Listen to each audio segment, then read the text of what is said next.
नीमच में 15 नवंबर को कार्तिक पूर्णिमा देव दीपावली का अद्भुत दिन में मैं एक यज्ञ शुरू कर रहा हूँ। 8 कुंडों में 46 पंडित बैठ के यज्ञ करेंगे। आप लोग भी वहाँ बैठ के यज्ञ को दर्शन कर सकते हैं। पंडित ही यज्ञ करेंगे, आप बैठ के दर्शन कर सकते हैं। 8 दिन तक 9 दिन तक यज्ञ पूजा को दर्शन करना, कथा सुनना, भक्ति करना, ये सब अनुष्ठान मेरे कर्म को बदलेंगे, मुझे शुभ फल देंगे। ये विश्वास आप में आ गया। देखो, संसार में पैसा काम करता है। 100 रुपया दिया 100 रुपये का चीज़ मिलेगा, लाख रुपया दिया लाख रुपये का चीज़ मिलेगा, करोड़ रुपया दिया करोड़ रुपये का चीज़ मिलेगा। संसार आदान प्रदान से चलता है, इधर दो उधर लो। भगवान के दरबार में विश्वास से सब काम चलता है। वहाँ आदान प्रदान नहीं चलेगा। लड्डू चढ़ा दिया तो काम हो जाएगा, मुकुट चढ़ा दिया तो काम हो जाएगा, चूनर चढ़ा दिया तो काम हो जाएगा।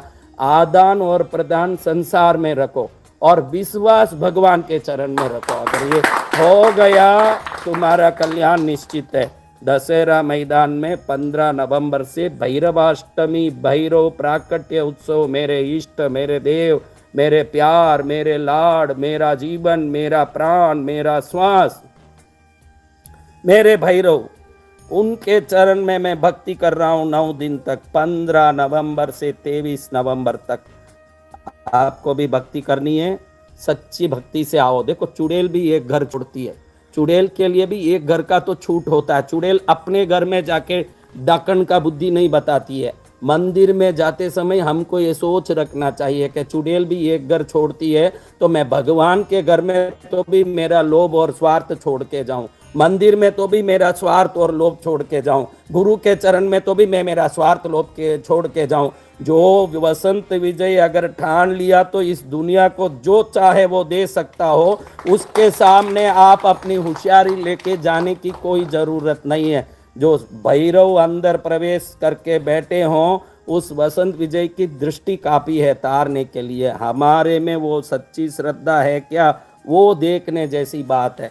ना तो हम एक पैसा लेते हैं ना एक पैसा देते हैं, किसी को देते हैं तो वही आशीर्वाद। भंडारा, तीनों टाइम भोजन फ्री है नीमच में, कथा फ्री है, यज्ञ फ्री है, सुबह की साधना फ्री है, सब कुछ फ्री है। ठहरने की जगह आप करके अच्छे से भक्ति करो, अच्छे से कर्म करो, हर कर्म का प्रतिफल आता है। कई लोग बोलते हैं कि महाराज आप बोलते हो हमने बहुत पूजा भक्ति की लेकिन हमको तो कोई प्रतिफल नहीं मिला। बेटा, तेरा नींव का खड्डा इतना बड़ा था, वो अब भर रहा है, जो तुझे दिखेगा नहीं। जब करते जाएगा, जब नींव भर जाएगा ना, मकान उठेगा ऊपर, सब दिख के आ जाएगा कि मेरी पूजा फलित हो रही है। क्योंकि खड्डा भरते समय किसी को कुछ नहीं दिखता, खड्डे भरते दिखता नहीं, जब मकान बनेगा सब दिखेगा। पूर्व जन्मों के पाप और कर्म इतने होते हैं, उस पाप कर्मों को नष्ट करने में ही आधा उम्र की पूजा भक्ति पूरी संपूर्ण उसमें लग जाती है। आगे सुखी मरना है, सुखी होके जाना है। हमारे तमिल में एक बुढ़ी हुई अव्वैयार करके, वो कहती है कोडिद कोडिद मुदुमईल बरुमई। तमिल में कहती है कि बूढ़े होके गरीब मरना सबसे दुखी बात है। इसलिए बुढ़ापा सुखी होके काटने के लिए अपना अंतिम समय ईश्वर के नाम और ईश्वर के चरण के साथ बिताने के लिए भक्ति हमारे भारतीय व्यक्ति के हर एक के हृदय में होनी चाहिए। अगर भक्ति हो गई, शक्ति आ जाएगी। पाकिस्तान मारने आ रहा है, पड़ोसी राज्य मारने आ रहा है, पड़ोसी तहसील मारने आ रहा है, पड़ोसी गांव मारने आ रहा है, पड़ोसी घर वाला मारने आ रहा है, पड़ोसी शत्रु मारने आ रहा है। एक भैरव काफी है 100 पाकिस्तान को 1 मिनट में उड़ा के भस्म करने के लिए। एक भैरव काफी है। इसीलिए दुष्ट शक्तियों ने भैरव को घर घर से निकाल दिया। इस स्वतंत्रता से पहले भैरव हर घर में एक कुलदेवी के साथ एक भैरव होते ही हैं। हमारी कुलदेवी के साथ भी एक क्षेत्रपाल स्थापित है, लेकिन आजकल घर घर में कुलदेवी मात्र है, उनके भैरव नहीं है। क्योंकि एक बड़े षड्यंत्र के तहत भैरवों को निकाल दिया गया ताकि किसी घर में रक्षा ना हो, किसी घर में सुरक्षा ना हो। ये सब अंग्रेजियों के और म्लेच्छों के षड्यंत्र है, जिसको समझ के सनातन अगर भैरव धर्म भक्ति में लग जाएगा, उसकी तो रक्षा क्या, उसके पहले के 21 पीढ़ियों के पितरों की रक्षा ना, आगे के 21 पीढ़ी के संतानों की रक्षा हो जाए। ऐसे भैरवनाथ की शक्ति महाशक्ति है। इस शक्ति को कोई प्राप्त कर ले तो उसका बेड़ा पार हो जाए। दशहरा मैदान में मालवा, नीमच, मध्य प्रदेश में ऐसा कथा करूंगा कि कथा सुनने वाले के कान में भैरव जी का आवाज सुनाई देगा। ऐसे यज्ञ करूंगा कि यज्ञ के धुआं से लाखों लोगों की बीमारी मिटेगी। ऐसी साधना कराऊंगा कि रोम रोम में भैरव जी का अनुभव होगा। ऐसी भक्ति कराऊंगा कि भैरव की घुंघरू की आवाज हर एक को सुनाई दे देगी। ऐसी आराधना साधना में जिसको भाग लेना, देखो ये कोई धंधा नहीं है।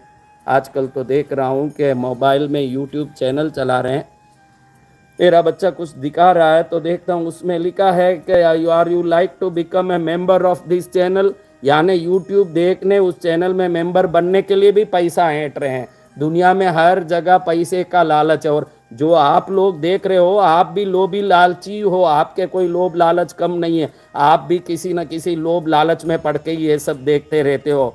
इतने लोभ लालच में भगवान ने हम जैसों को सद्बुद्धि दी कि निस्वार्थ होकर भक्ति करा, तेरा कल्याण होगा। इसी में सब चीज़ें निःशुल्क रखी गई है, एक पैसे का खर्चा नहीं। नीमच में कहीं ठहरने का होटल देख लो, धर्मशाला देख लो, आराम से ठहरो, पास में मंदसौर है, कोई छोटा गांव है, कहीं जाके ठहरो, आओ सुबह से शाम भक्ति करो। ससुराल में बहुत दिन बिता लिए, पड़ोसी के रिश्तेदारों के शादी में जा जा के घूम घूम के समय बिगाड़ लिए, दुनिया के मौत मरगत में चले गए। कुछ दिन अपने लिए, अपने जीवन को सफल करने के लिए मनुष्य जन्म लिया है, तो ईश्वर भजन करके इस तन को साधने के लिए थोड़ा भक्ति भी कर लो। जीवन में थोड़ा भक्ति भी ऐसे कर लो कि मजा आ जाए जीवन में कि मैंने भी कुछ किया है। गाय भी देखो, कुत्ता भी देखो, गाय की तो बात क्या करूं, वो तो गौ माता 33 करोड़ देवताओं की निवास स्थान है। कुत्ते को तो देख लो ना, एक कुत्ता भी अपने मालिक को देख के पूंछ हिलाता है। जो ईश्वर मालिक बन के हमको धरती में भेजा है, कम से कम 8 दिन भक्ति करके पूंछ नहीं हिलाएंगे तो हम कुत्ते से भी गए बीते हो जाएंगे। इसलिए मस्ती से सब नीमच पहुंचो।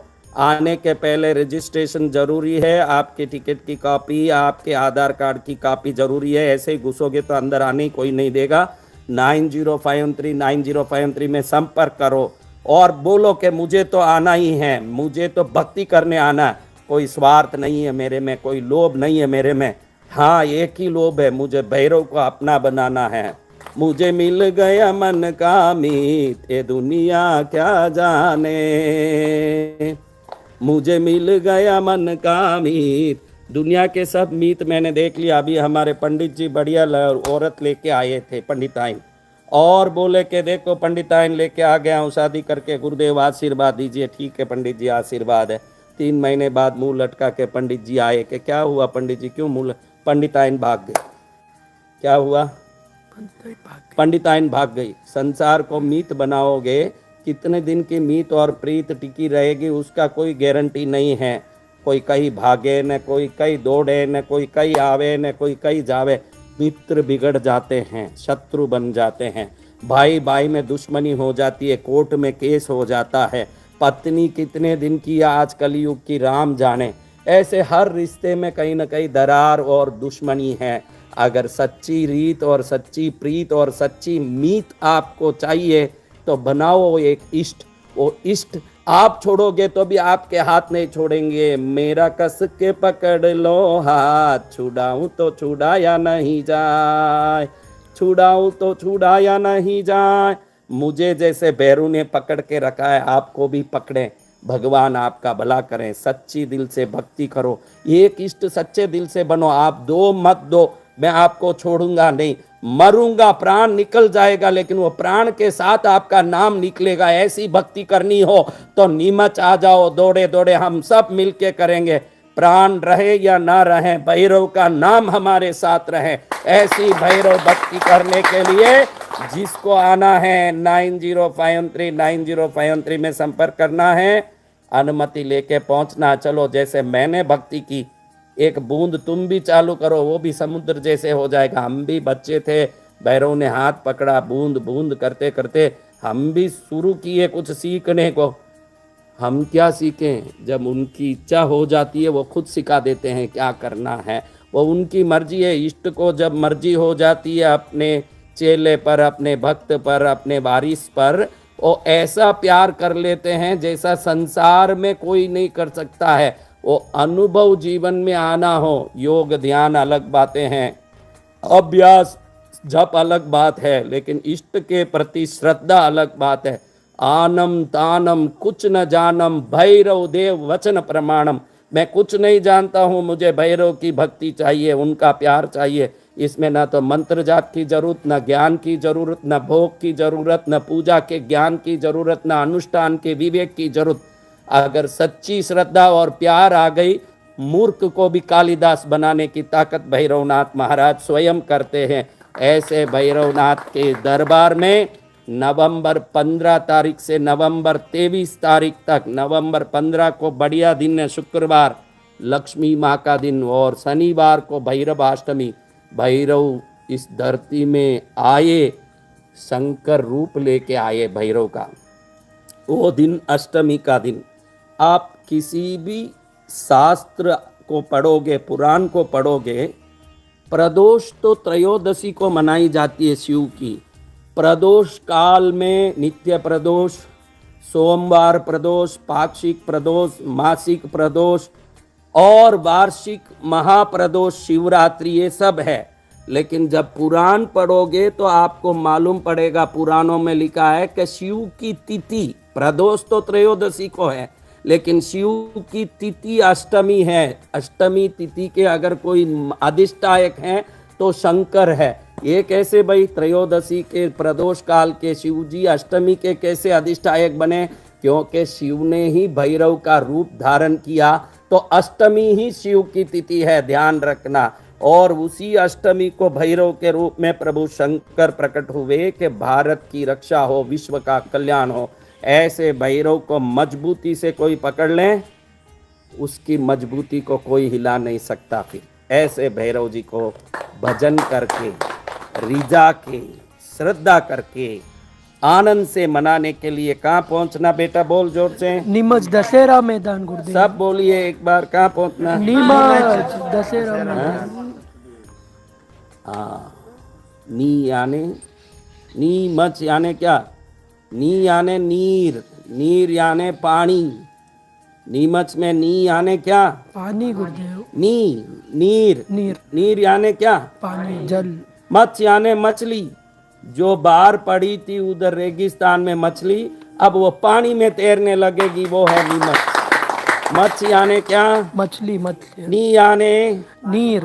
हाँ, जो मछली बिना पानी तड़प रही थी, बिन पानी की तड़प रही थी, अब उसको नीमच मिल गया। ऐसे नीमच में सब लोग आके भक्ति करेंगे। बोलो भैरवनाथ महाराज की जय। बोलो, क्या नंबर है? 9051390513। सब कलाकार हो गए, सबकी कला में भारी कला है। तो ऐसे भैरवनाथ को प्रणाम करते, बोलो भैरव जी महाराज की जय। आज की आनंद की जय।